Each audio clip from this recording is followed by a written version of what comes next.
menjelaskan tentang perawatan harian balita dan anak prasekolah.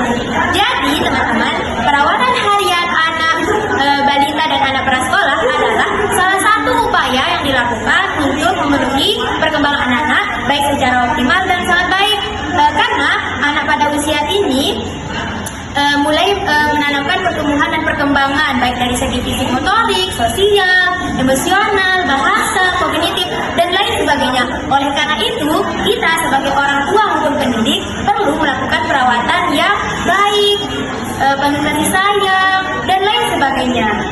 Baik teman-teman, jadi perawatan harian balita dan anak prasekolah itu di sini nanti kita akan membahas yang pertama ada nutrisi dan makanan sehat, ada kebutuhan diri, ada pola tidur, aktivitas bermain, perkembangan dan stimulasi, dan tanda bahaya dan pencegahannya. Baik teman-teman, yang pertama adalah nutrisi dan pola makanan sehat.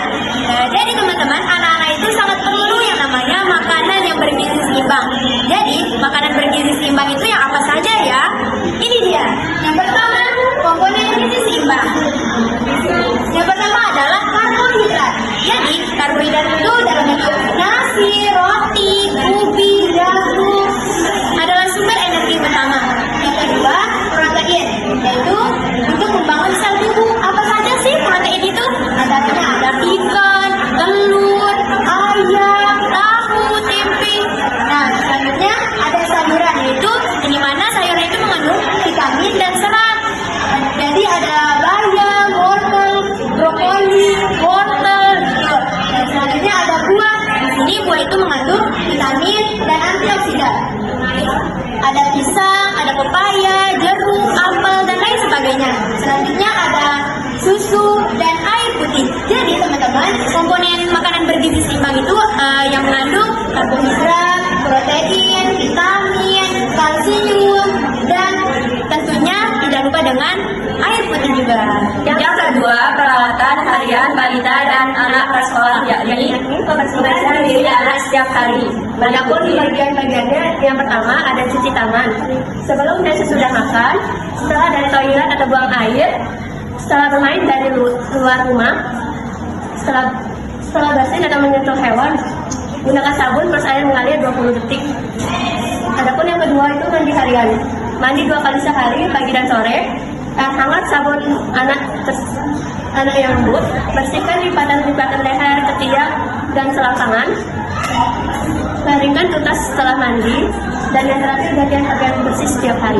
Selanjutnya yang ketiga ada gosok gigi. Yang pertama 2 kali sehari, pagi dan malam. Yang kedua, pasta gigi berfluoride seukuran biji jagung dan sedang selama 2 menit ke semua sisi. Bantu anak hingga usia 7-8 tahun. Kunjungi dokter gigi tiap 6 bulan. Selanjutnya yang terakhir, perawatan kuku dan rambut. Potong kuku 1 kali seminggu, hindari terlalu pendek. Kuku tangan dan kaki diperhatikan berbeda. Keramas 2-3 kali seminggu dengan sampo. Yang keempat, sisir rambut setiap hari. Dan yang terakhir, periksa kepala dari kuku seminggu sekali. Harian balita dan anak prasekolah yaitu pola tidur sehat malam, tidak ada makan malam, terus mandi sekaligus cerita atau doa, perhatikan lagu yang konsisten setiap hari termasuk akhir pekan. Lingkungan tidur ideal, kamar sejuk 6 derajat Celcius, redup atau gelap, tenang, kasurnya nyaman. 1 jam sebelum tidur. Cahaya biru dari HP menekan produksi melatonin atau bisa diganti dengan buku cerita atau musik lembut. Terus konsistensi jam tidur dan bangun di jam yang sama setiap hari, membantu mengatur jam biologis anak secara alami. Yang keempat, perawatan harian balita dan anak prasekolah, yaitu aktivitas fisik dan bermain aktif. Tes intensitas ringan hingga sedang, yaitu adalah anak beraktivitas dari ringan hingga sedang, yaitu anak contohnya anak berjalan kaki ke taman atau ke sekolah, bersepeda roda 3, berenang dan bermain air, dan yang terakhir ada senam atau menari bersama.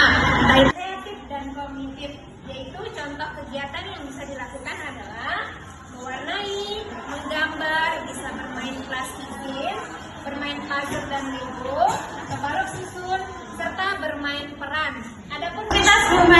betul. Yang pertama, kejar-kejaran lompat tali. Yang kedua, lempar tata bola. Stimulasi literasi dini. Nah, di sini stimulasi literasi dini dibagi menjadi 3. Membaca buku cerita bergambar 15 sampai 30 menit per hari. Yang kedua, tunjuk dan sebutkan nama. Benda 5, perawatan harian balita dan anak prasekolah, yaitu stimulasi perkembangan anak. Jadi stimulasi perkembangan anak itu adalah rangsangan atau kegiatan yang diberikan kepada anak usia dini secara berkelanjutan, yaitu untuk mengoptimalkan pertumbuhan dan semua aspek perkembangan.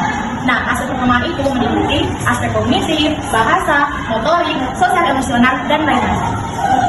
Selanjutnya yaitu aspek perkembangan anak. Aspek perkembangan anak yang pertama yaitu aspek kognitif. Aspek kognitif merupakan kemampuan berpikir, memahami, dan memecahkan masalah.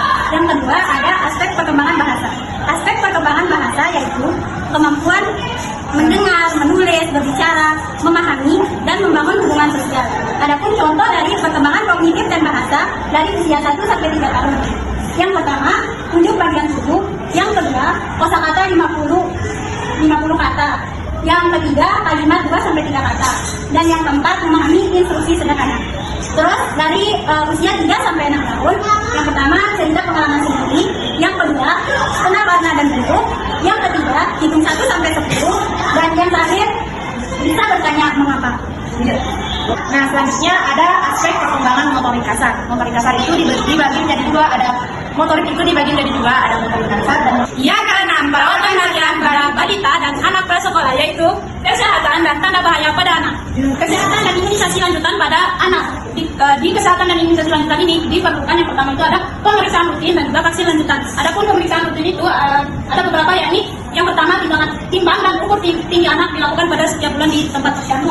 Selanjutnya ada pemeriksaan mata, pemeriksaan telinga, pemeriksaan gigi pada dokter gigi dilakukan setiap bulan sejak gigi pertama bayi itu tumbuh. Selanjutnya ada hemoglobin atau HB untuk mengecek anemia pada anak usia 1 sampai 2 tahun ke atas. Yang selanjutnya ada feses dan cacing. Obat cacing itu diminum setiap 6 bulan sekali, berarti 1 tahun itu diminum 2 kali. Yang selanjutnya ada vaksin lanjutan untuk anak 1 sampai 6 tahun berguna untuk perlindungan campak, rubella, polio, hepatitis, dan lain-lainnya. selanjutnya tanda bahaya segera hubungi dokter. Yang pertama yaitu demam tinggi, yang kedua dehidrasi berat, yang ketiga kejang, yang keempat keterlambatan berbicara, yang kelima sesak napas, yang keenam diare atau muntah berat, yang ketujuh trauma kepala, yang kedelapan pertumbuhan terhambat. Jika hal seperti ini terjadi, segera hubungi dokter terdekat.